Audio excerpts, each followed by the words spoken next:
কোন ডিজিএফআই কোন সেনাবাহিনী আপনাদের সাথে থাকবে না। সুতরাং এই অবৈধ আদেশে এই পুলিশ পালন করবে না। আপনাদের জন্য এই সরকারি বাহিনীর লোকরা নির্যাতিত হবে, নিপীড়িত হবে, ফাঁসি হবে, এইটা আর চলবে না।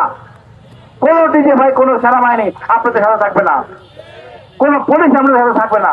আমরা অন্যায় চাই না, আমরা তো এমন কঠিন কিছুতেই নাই। আমরা যাতে জনগণের রায় বাস্তবায়ন করেন, যাতে আপনার কোনো অসুবিধা না হয়। আমরা আপনাকে সাপোর্ট করি। আপনি শহীদ জিয়ার দল, এটা প্রাণের দল। এই ডিএনএর মধ্যে আছে ভালোবাসা, জনগণের কথা।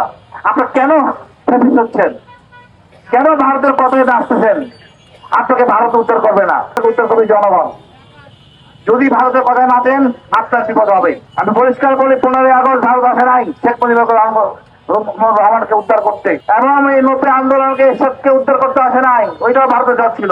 তারপর দেখেন এই যে আমাদের 111-এর সময় ভারত তো আসে নাই, দুষ্টামি করতে এখন তারা সাজা পাচ্ছে।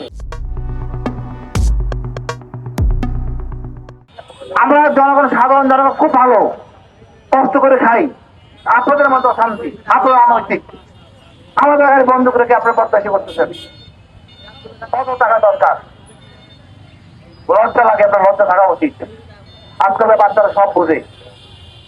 আমি মনে করি আপনি সোজা পথে চলেন। এই বিএনপিকে অনৈতিক বানাবেন না। চেষ্টা করলেও বিএনপি আওয়ামী লীগ হইতে পারবে না।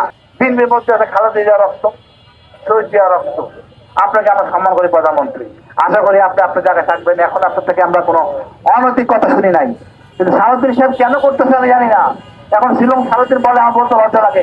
আমার বেশ অনেক সিনিয়র, আমি বয়সে আমার অনেক সিনিয়র। আমার হাতে পাশে কথা বানায় না, দায়িত্ব করতেছেন।